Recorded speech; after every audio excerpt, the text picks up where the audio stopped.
Bismillahirrahmanirrahim. Assalamualaikum warahmatullahi wabarakatuh. Selamat datang Waalaikumsalam warahmatullahi wabarakatuh. Pak Iqbal Bayu. Antargazi selaku narasumber sore kali ini di acara Ngabuburit Asyik bersama DPW PKS Papua Barat. Gimana Pak Iqbal kabarnya? Alhamdulillah baik, Sehat ya, Bayu. keluarga sehat ya. Alhamdulillah. Alhamdulillah. Pendengar juga sehat-sehat. Amin, amin. Alhamdulillah sore hari ini kita tayang perdana ini Pak Iqbal, episode perdana untuk podcast PKS TV Ngabuburit Asyik, diawali oleh narasumber terjauh ini dari Malang ini. Ya. Siap. Kita Insya jauh Allah, tapi dekat. Ya, insya Allah hari ini kita mau membahas satu tema yang menarik, sebenarnya nggak ada matinya ini Pak Iqbal, terkait dengan bisnis. Nah, ini wilayahnya Pak Iqbal ini. Saya hari ini mendengarkan nasihat saja ini. Kira-kira nanti kita sore ini mau bahas apa nih Pak Iqbal? Ya, satu tema menurut saya yang penting ya, itu untuk seorang pebisnis. Jadi pentingnya berstrategi dalam bisnis. Oh iya, betul ya. Ya betul Pak Iqbal, karena tidak sedikit dari kita, terutama saya sendiri yang bisnis ya sekedar bisnis saja gitu. Ternyata butuh strategi juga untuk meraih kesuksesan. Mungkin Pak Iqbal bisa langsung dilanjut saja Pak Iqbal untuk diskusi kita hari ini. Waktu dan layar saya persilahkan kepada Pak Iqbal. Ya baik, terima kasih Mbak Ayu. Ya, saya sampaikan salam. Assalamualaikum warahmatullahi wabarakatuh kepada semua pendengar ya. Jadi saya ingin mengatakan bahwa strategi itu adalah sunnah Rasulullah gitu. Bahwa Rasulullah itu ketika dia melakukan dakwahnya, Rasulullah itu selalu membuat strategi-strategi yang kemudian membuat dakwahnya pada tahapan-tahapan dakwahnya itu berhasil. Gitu. Kita banyak ya pastinya selama ini mengetahui tentang bagaimana Rasulullah itu berdakwah. Ya, paling tidak misalnya ada dua fase dalam dakwah Rasulullah gitu, yaitu dakwah sirriyah dan dakwah jahar gitu ya, itu yang kita pahami, dan dua-duanya ini Rasulullah memiliki strategi yang berbeda. Ketika misalnya di dakwah sirriyah, Rasulullah itu hanya mendekati orang-orang yang memang betul-betul dekat dengan dia gitu, dan orang-orang yang memang menurut dia itu orang yang akan menerima, yang akan mungkin 99% itu akan menerima dakwahnya beliau gitu. Berbeda ketika sudah di fase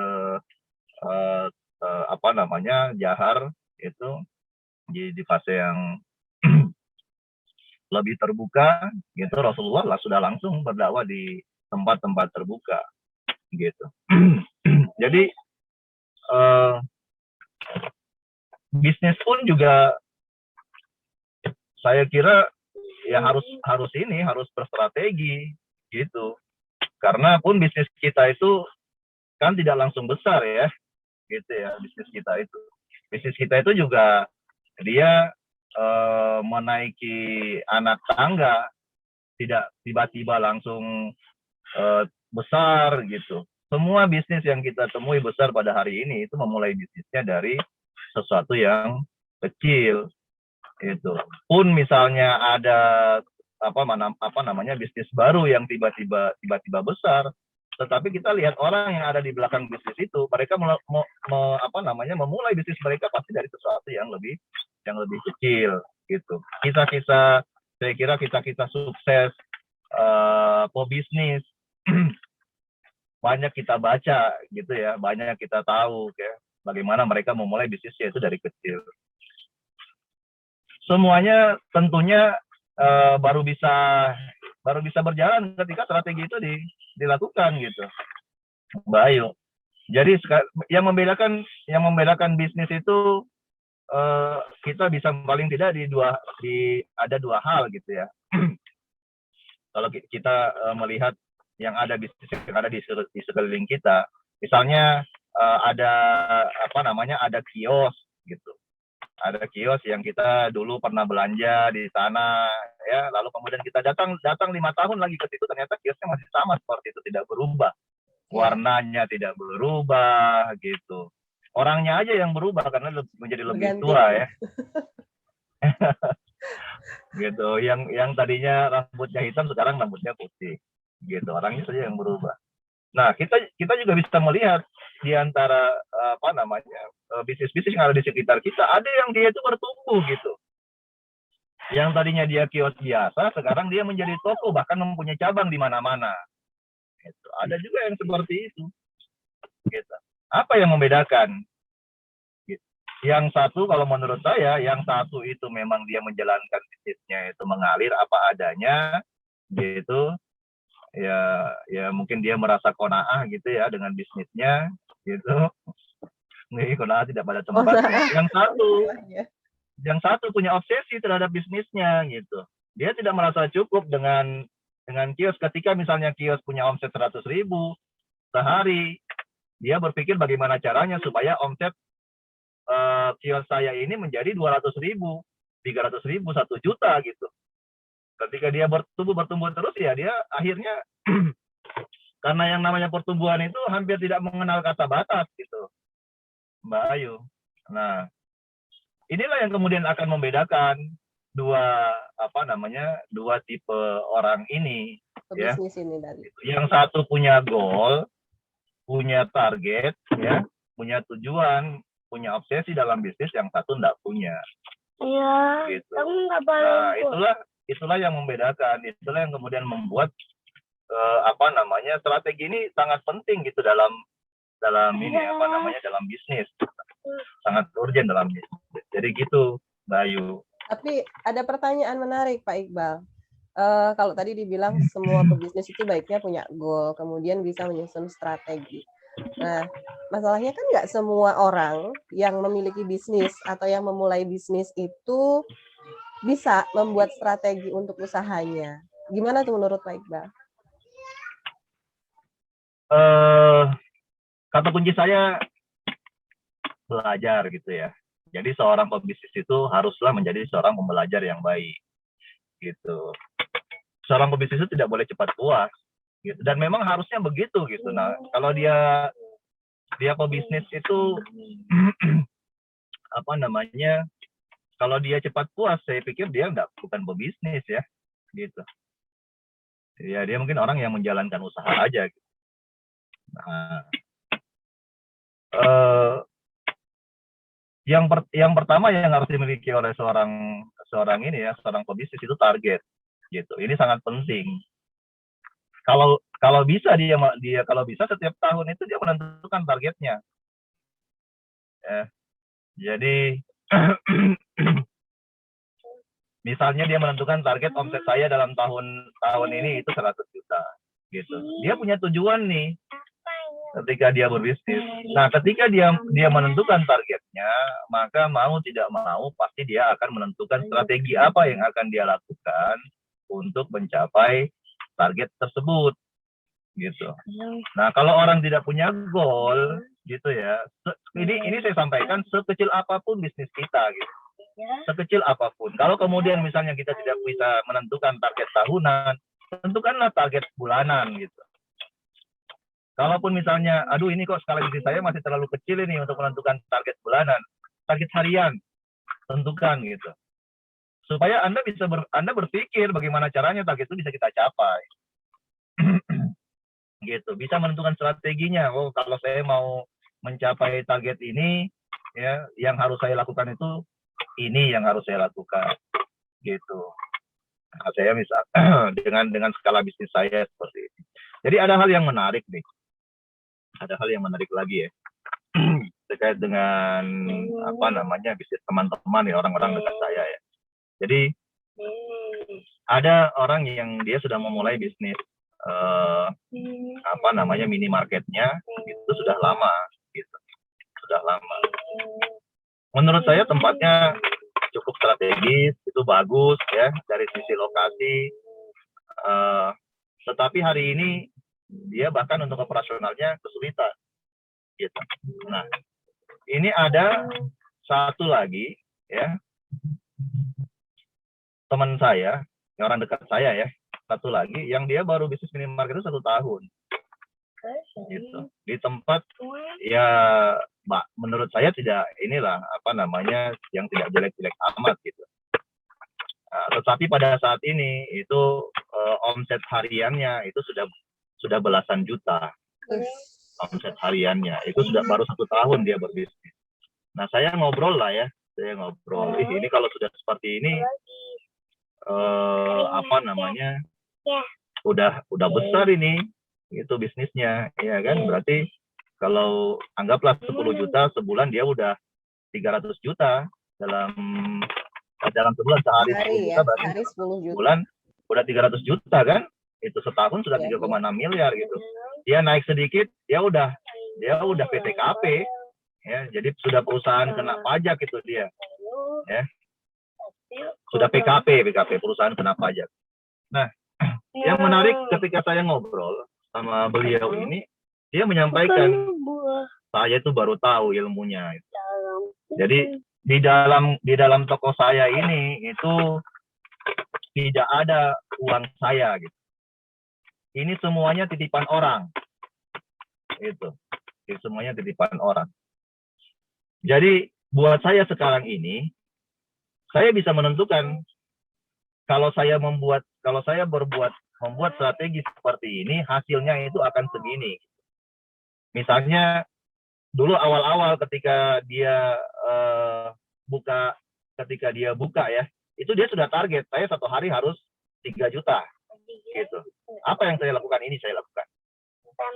Ketika dia sudah sampai di 3 juta, dia sudah berpikir lagi nih, saya harus sampai di 8 juta gitu. Apa yang harus saya lakukan? Ini strategi ini yang saya lakukan.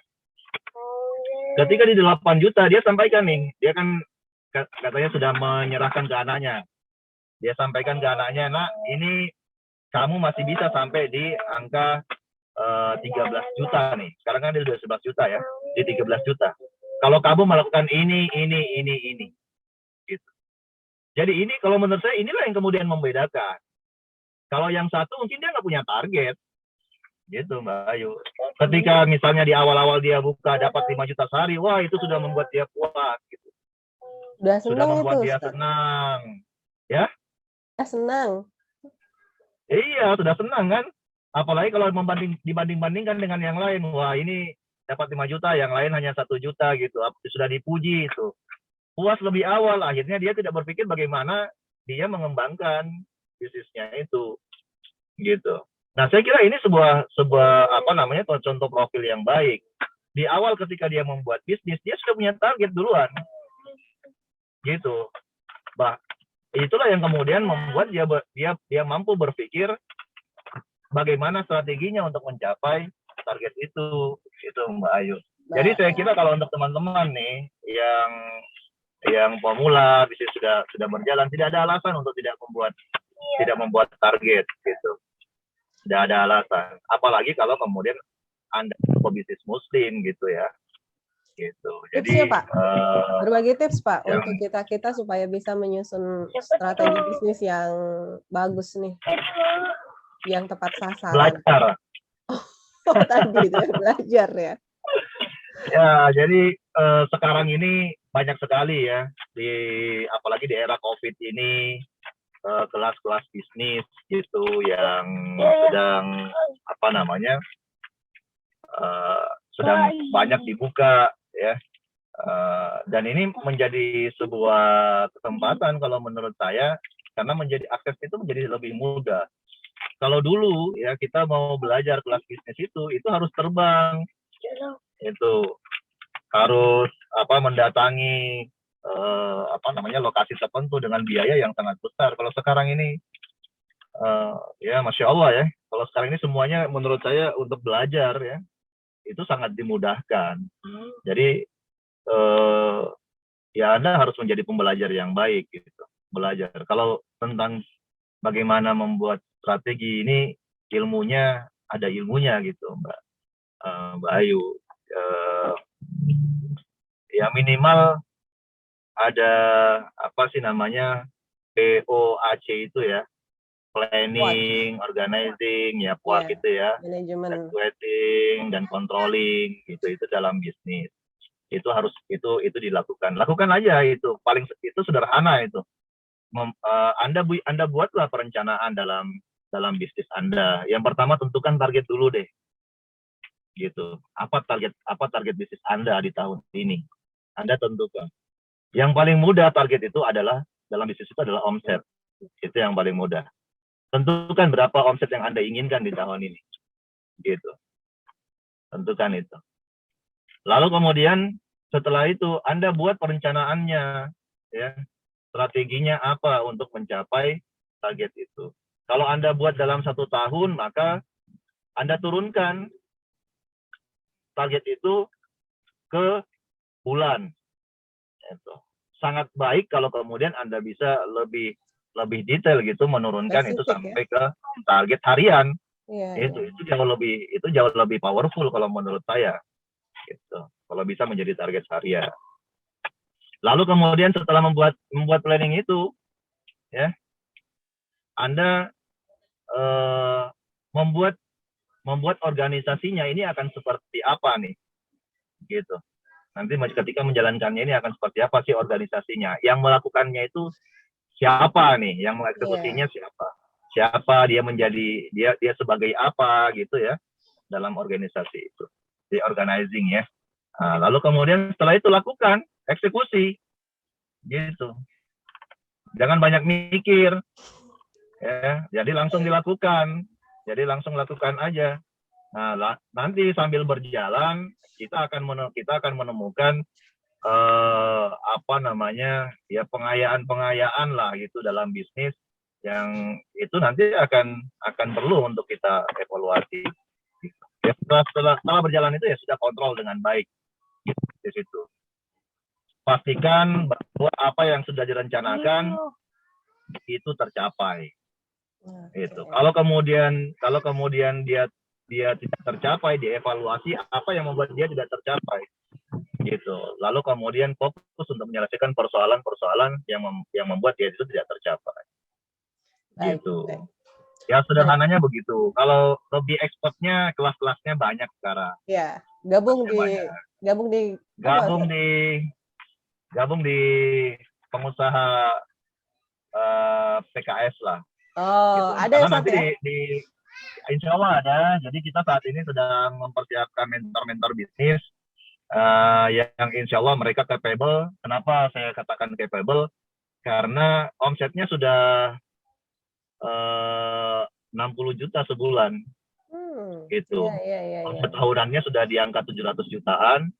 Ya, kalau kita mungkin berbicara tentang apa namanya penghasilan ya, bersihnya dia dalam 1 bulan itu sudah di atas 10 jutaan lah.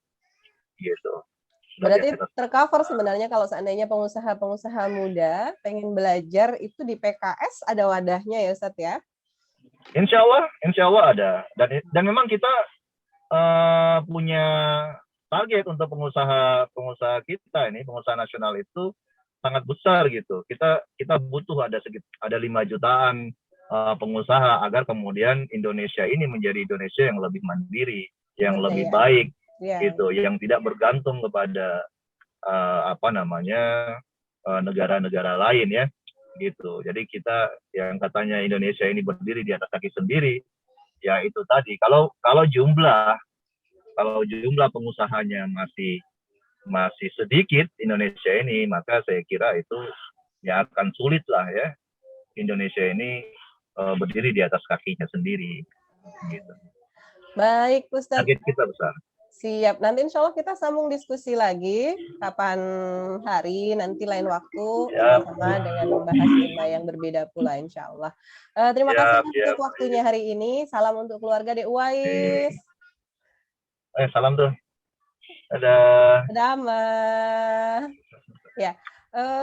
Terima kasih hadirnya Pak Iqbal dan semoga tadi apa yang disampaikan terkait bagaimana membangun strategi bisnis yang kemudian berdasarkan dengan goal bisnis untuk membesarkan pengusaha-pengusaha Muslim di Indonesia, terutama di Papua Barat seperti itu, bisa disimak dari paparan Pak Iqbal tadi. Dan semoga teman-teman yang menyimak acara sore hari ini tertarik gitu ya. Bagi yang tertarik, pengusaha-pengusaha muda di Papua Barat yang tertarik untuk belajar terkait bisnis dan sebagainya, bisa langsung kontak bidang BPJE yang ada di bawah bimbingan Pak Iqbal ini, langsung di bawah komando beliau.